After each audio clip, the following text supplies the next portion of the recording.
అప్పుల బాధలు వెంటాడుతున్నాయా? అయితే 6 జేవిఆర్ వారి జాతిరత్నాలు ధరించండి. నమస్తే, వెల్కమ్ టు అవర్ ఛానల్. ప్రస్తుతం మనతో పాటు ఉన్నారు మనోజ గారు. సో రీసెంట్గా జరిగినటువంటి తార్నాక ఇన్సిడెంట్, మౌలిక ఎవరైతే ఉన్నారో సో అసలు ఎందుకు సూసైడ్ చేసుకోవాల్సి వచ్చింది, అక్కడ జరిగిన సంఘటన ఏంటి, వీటన్నిటి గురించి ఒక పూర్తి వివరణ తెలుసుకునే ప్రయత్నం చేద్దాం. నమస్తే మేడం. నమస్తే రిప్కా. మేడం, ప్రతిరోజు అమ్మాయిలపైన అబ్బాయిలపైన కావచ్చు అఘాయిత్యాలు అనేవి చూస్తున్నాం. ఆడవాళ్ళ పైన అయితే మరి ముఖ్యంగా ఇంకా ఎక్కువ అని చెప్పొచ్చు.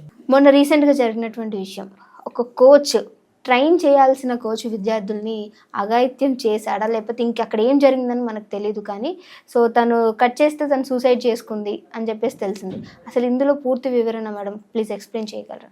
రిప్కా, ఆ మధ్యకాలంలో అమ్మాయిలు అబ్బాయిని బాధ పెడుతున్నారు, ఇబ్బంది పెడుతున్నారు, నరికేస్తున్నారు, మానసికంగా నరికేస్తున్నారు అనేది జరగలేదులే, మానసికంగా నరికేస్తున్నారు, హింసిస్తున్నారు అనే మాటలు అయితే వచ్చాయి. ఈ మధ్య మళ్ళా మొదలైనవి ఆడపిల్లల మీద దాష్టీకాలు, అఘాయిత్యాలు, వరకట్నానికి వేధించడాలు, సూసైడ్ చేసుకునే వరకు వాళ్ళని ప్రేరేపించేటువంటి గురుతర బాధ్యత వాళ్ళని ఎత్తిన పెట్టుకున్నారు మగవాళ్ళు. సో ఇప్పుడు ఈ విషయంలో ఒక అమ్మాయి, చక్కటి అమ్మాయి వెన్నెల, ఒక తార్నాకలో ఉన్నటువంటి ఒక కుటుంబానికి చెందినటువంటి ఒక అమ్మాయి, మంచి యాక్టివిస్టు, తర్వాత మంచి స్విమ్మింగ్ చేస్తుంది ఆ పాప, తర్వాత బుల్లెట్, అదేదో బండి కొత్తగా వస్తుంది బుల్లెట్, అది నడుపుతుందంట, కార్లు నడుపుతుంది, ఫార్చ్యూన్ నడుపుతుంది, మంచి యాక్టివిస్ట్ ఆ పాప వెన్నెల అని. వెన్నెల వర్సెస్ మౌలిక, డిగ్రీ తార్నాక్ డిగ్రీ కాలేజీలో సెకండ్ ఇయర్ చదువుతుంది. ఆ అమ్మాయి భరతనాట్యంలో, కూచిపూడిలో మంచి ఎక్స్పర్ట్ అట. ఆ ఫొటోస్ మనకు పెట్టి వీడియోలు పెట్టారు. చాలా బాగుంది, పిల్ల కూడా చక్కగా ఉంది, వాళ్ళ ఫాదర్ లాగే ఉంది ఆ పాప కూడా. ఒక అన్న ఉన్నాడు ఆ అమ్మాయికి, చెల్లి కూడా ఉన్నట్టుంది, ఒక చెల్లి. సో వీళ్ళ ముగ్గురు, ఆ ఇద్దరు పేరెంట్స్, మొత్తం ఒక 5గురు చాలా సంతోషంగా గడుపుతున్నటువంటి సందర్భంలో ఈయన రైల్వేలో రిటైర్ అయిపోయినారు వాళ్ళ ఫాదర్, మౌలిక వాళ్ళ ఫాదర్. ఈ అమ్మాయి ఆ రోజు వాళ్ళ అన్నతో బయటికి వెళ్ళి రత్నదీప్కి వెళ్ళి ఏదో చాక్లెట్స్ అవి కొనుక్కుందంట, ఇంకేదో కొనుక్కుందంట, ఇంటికి వచ్చింది. చక్కగా వాళ్ళ అన్న రీఛార్జ్ చేశాడంట టీవీకి, చక్కగా టీవీ చూస్తుంది. వాళ్ళ అన్న స్నానానికి వెళ్ళి లోపల షవర్ ఆన్ చేసుకుని స్నానం చేస్తాడు, ఎందుకంటే సౌండ్లు ఏమి వినిపించలే అబ్బాయికి కూడా. ఇక్కడ షవర్లో చేస్తున్నాడని చెప్పడం ఏంటంటే ఆ అమ్మాయి ఏం చేసుకుంటుందో చెల్లెలు ఏ పరిస్థితిలో ఉందనేది ఆయనకి వినిపించలేదు. బాగానే ఉందంట చాలా. అంటే ఈ ఆడవాళ్ళలో ఒక ఎక్స్పర్టిజం అంటే ఏంది, ఎక్స్పర్ట్గా ఉండేటువంటి మనస్తత్వం ఏంటంటే అమ్మా, సీక్రెట్ మెయింటైన్ చేస్తారు, బాగా మెయింటైన్ చేస్తారు.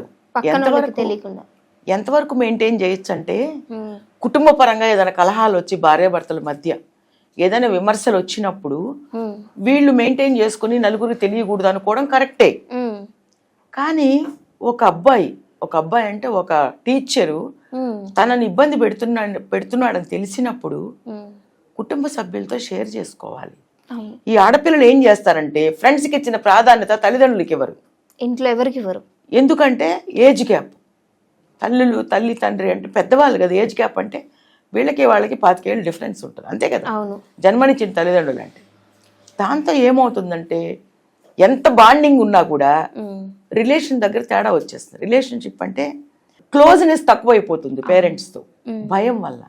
మా అమ్మ ఏమనుకుంటుందో, మా నాన్న ఏమనుకుంటాడో, మా నాన్నకి హెల్త్ బాగలేదు, మా అమ్మకి ఆరోగ్యం సరిగా లేదు, వీళ్ళు ఈ విషయం తెలిస్తే అబాక్ అయిపోతారేమో, గుండె అయిపోతుందేమో. ఎందుకంటే ఒక భవిష్యత్తుకు ఒక ఆడపిల్ల జీవితానికి సంబంధించిన విషయాన్ని వాళ్ళు పాజిటివ్గా తీసుకోలేరు. కానీ ఇవాళ రేపు ఇలాంటివి జరిగినప్పుడు చాలా సపోర్ట్ ఇచ్చేటువంటి ఇన్స్టిట్యూట్స్ ఉన్నాయి మనకి. షీ టీమ్ ఉంది, పోలీసు వాళ్ళు ఊరుకోరు, ఖచ్చితంగా యాక్షన్ కోర్స్ ఆఫ్ యాక్షన్ ఉంటుంది. అది విషయం తెలుసుకోకుండా ఇప్పుడు షీ టీంలో ఒక కంప్లైంట్ ఇచ్చామనుకోమ్మా, వాళ్ళు నరమానవులకు చెప్పరు. ఎవరైతే బాధితురాలు విషయం కానీ, వాళ్ళు చెప్పిన విషయాలు కానీ, వాళ్ళ ఫొటోస్ కానీ, వీడియోస్ కానీ వాళ్ళు బహిర్గతం చేయరు, చాలా సీక్రెట్గా ఎంక్వైరీ చేస్తారు. ఈ అమ్మాయిని ఎవరు ఇబ్బంది పెడుతున్నారు, కాల్ డేటా తీస్తారు. ఎవరైతే ఈ అమ్మాయిని ఇబ్బంది పెట్టారో వాడిని పిలిచి కౌన్సిలింగ్ ఇస్తారు. వాడు చెప్పుకోలేని చోట వాడిని నానా హింసలు పెట్టి, వాడు కనుక తప్పు చేసి ఉంటే నానా బాధ పెట్టి బయటికి పంపిస్తారు వాడిని. ఎందుకు చేశాను రా దేవుడా అనేటువంటి సిచ్యువేషన్కి వాడిని తీసుకొస్తారు. మరి ఇలాంటివి ఉన్నాయని ఇంత చదువుకున్న వీళ్ళకి తెలియదా?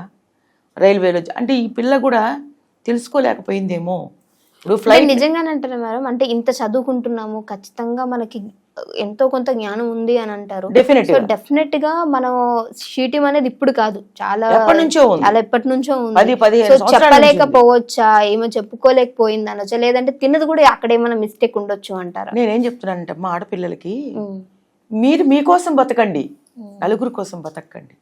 వాళ్ళు ఏమనుకుంటారో, వీళ్ళు ఏమనుకుంటారో, బంధువులు ఏమనుకుంటారో, చుట్టాలు ఏమనుకుంటారో, పక్కోళ్ళు ఏమనుకుంటారో, ఆమె ఏమనుకుంటుందో అన్న విషయం పక్కన పెట్టండి. మీకు ఫస్ట్, నేను ఆడపిల్లలకి చెప్తున్నాను, మీకు ఫస్ట్ మీ అమ్మ నాన్న, మీ తోబుట్టువులు అంటే సిబ్లింగ్స్, వాళ్ళు మీకు ఇంపార్టెంట్. తర్వాతనే ఫ్రెండ్స్ అయినా సరే, ఎవరైనా సరే. మీకు కష్టం వచ్చినప్పుడు, మీకు ఒక ఇబ్బంది కలిగినప్పుడు, మిమ్మల్ని ఒకడు వేధిస్తున్నప్పుడు ఫస్ట్ మీ తల్లితో మీరు షేర్ చేసుకోవాలి. అమ్మ ఇదిగో ఇలా ఉంది పరిస్థితి, అనుకోకుండా నేను అతనితో ఏదో ఫ్రెండ్షిప్ చేశాను, ఈ అమ్మాయి విషయం అనట్లని జనరల్గా చెప్తున్నాను, ఫ్రెండ్షిప్ చేశాను, లేకపోతే వాడు నాతో పరిచయం ఉంది, మేమిద్దరం కలిసి అనుకోకుండా ఫోటోలు దిగాము, వాడు ఆ ఫోటోలు చూపించి నాకు బ్లాక్మెయిల్ చేస్తున్నాడు, అమ్మ నన్ను కాపాడు అంటే, దేవుడు తర్వాత దేవుడు అమ్మ. మొన్న కూడా చెప్పాను మీకు నేను, తల్లి కంటే కేర్ తీసుకునే వాళ్ళు ఈ ప్రపంచంలో ఎవరు ఉండరు. ఇవాళ రేపు తండ్రులు కూడా హెల్ప్ చేస్తున్నారు బిడ్డలకి. తల్లి కూతురికి కష్టం వచ్చిందంటే ఒక తండ్రి అంటాడు నరికేస్తాను వాళ్ళని అంటాడు. అంటే ఎంత ప్రేమ ఉంటే కూతురి మీద ఆ మాట అంటాడు.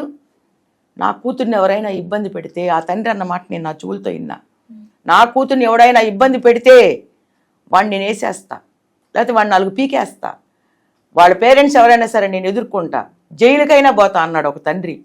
ఆ బిడ్డ మీద ఎంత ప్రేమ లేకపోతే ఆ మాట అంటాడు. ఇలాంటి తండ్రులు, ఇలాంటి తల్లులు ఉన్న మన దేశంలో ఇంకా ఆడపిల్ల భయపడి ఒక కోచ్కి, వాలీబాల్లో కోచ్ అంట వాడు ఎవడో సమ్ నాయక్ అట, వాడికి భయపడి ఈ అమ్మాయి సూసైడ్ చేసుకోవడం అనేది కరెక్ట్ కాదు. కానీ మౌలిక చనిపోయింది, ఇప్పుడు ఆ అమ్మాయిని నేనేం అనట్లేదు. అలాంటి పిల్లలు కనీసం జ్ఞానం తెచ్చుకోండి. మీకు చిన్న కష్టం వచ్చింది, మీ వైపు తప్పు ఉండకూడదు. మళ్ళా ఒకవేళ పొరపాటు బలహీన క్షణంలో ఒకరిని ఎవరైనా ప్రేమించి వాడు మిమ్మల్ని మోసం చేసినా, మిమ్మల్ని ఎమోషనల్ బ్లాక్మెయిల్, మళ్ళీ చెప్తున్నా నేను, ఎమోషనల్ బ్లాక్మెయిల్ ఎవడైనా చేస్తే 100కి డైల్ చేయండి, షీ టీమ్కి కాల్ చేయండి, లేకపోతే చెప్తున్నాగా నాకు చెప్పండి. ఇమ్మీడియట్గా కోర్స్ ఆఫ్ యాక్షన్ ఇమ్మీడియట్గా తీసుకోవడం జరుగుతుంది. భయపడద్దు అసలు ఎవరికి కూడా. ఎవడు మీ ఫోటోలు బ్లాక్మెయిల్ చేసి మిమ్మల్ని అక్కడ పెడతాను, సిస్టంలో పెడతాను, లేకపోతే ఏమంటారు దాన్ని మీడియాలో పెట్టేస్తాను అన్నా కూడా భయపడక్కర్లేదు. వాడు పెట్టడు. పెడతానని బెదిరించి నీ యొక్క బలహీనతని నిన్ను లోపరుచుకోవడానికి వాడు ఇలాంటివి ఆయుధాలు వాడతాడు. లొంగబాకండి, భయపడమాకండి. మౌలిక అలాగా ఆత్మహత్య చేసుకోవద్దు. కొద్దిగా ఆలోచించండి. మిమ్మల్ని కన్న తల్లిదండ్రులు మీ మరణంతో ఎంత కృంగిపోతారో అనేది మీరు ఒక్క క్షణం ఆలోచించండి. భయపడకండి. ఇప్పుడు ఈ అమ్మాయి కేసు విషయంలో ఏమీ ఎవరితో షేర్ చేసుకోవాలా. ఫ్రెండ్స్కి తెలిసినప్పుడు వాళ్ళు నిజమైన స్నేహితులు అయితే, వాళ్ళు వెల్ఫేర్ కోరుకునే వాళ్ళే అయితే ఖచ్చితంగా వాళ్ళ పేరెంట్స్కి సీక్రెట్గా నేను వచ్చి చెప్పాలి, ఆంటీ మీ అమ్మాయి మౌలిక ఇలా ఉంది పరిస్థితి, ఆ అమ్మాయిని ఈ అబ్బాయి వెంటబడుతున్నాడు, ఈ అమ్మాయి మీకు చెప్పట్లేదు, మీరు వెంటనే కోర్స్ ఆఫ్ యాక్షన్లోకి దిగండి ఆంటీ అని. సో మేడం, ఇప్పుడు వీళ్ళిద్దరి మధ్య లవ్ అన్నది ఏమన్నా ట్రాక్ ఉందా, లేదు అంటే ఏడిపించాడా? లవ్ కోసమే అయితే ఈ అమ్మాయి ఒప్పుకొని ఉండుంటే ఈ సమస్య ఇక్కడ దాకా రాదు. ఆ అమ్మాయి ఒప్పుకోనందుకు వాడేదో బ్లాక్మెయిల్ చేస్తున్నాడు ఆ అమ్మాయిని. నువ్వు ఒప్పుకోకపోతే నేను ఏం చేస్తానని బెదిరించాడో మరి. బ్లాక్మెయిల్ చేసి ఉంటాడు. డెఫినెట్గా ఒక అమ్మాయి సూసైడ్ చేసుకుందంటే కేవలము తల్లిదండ్రుల వల్లనో, సిబ్లింగ్స్ వల్లనో, లేకపోతే ఇంకొకరి వల్లనో చేసుకోదు.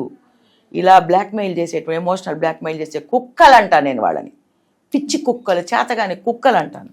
అలా బ్లాక్మెయిల్ చేసే వాళ్ళకి భయపడి మాత్రమే సూసైడ్ చేసుకుంటున్నారు ఆడపిల్లలు. ఆ భయాన్ని వదిలిపెట్టండి.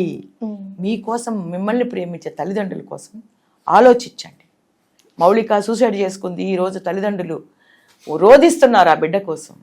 ఏదైనా సరే రైల్వే డిగ్రీ కాలేజీలో జరిగినటువంటి ఇన్సిడెంట్లో ఎవరైతే దోషులున్నారో వాడికి కఠినమైన శిక్ష వేసి ఆ అమ్మాయి ఆత్మశాంతి కలిగించాలని మనస్ఫూర్తిగా నేను కోరుకుంటున్నాను. పేరెంట్స్ కూడా పిల్లల విషయంలో కాస్త గమనించుకోండి.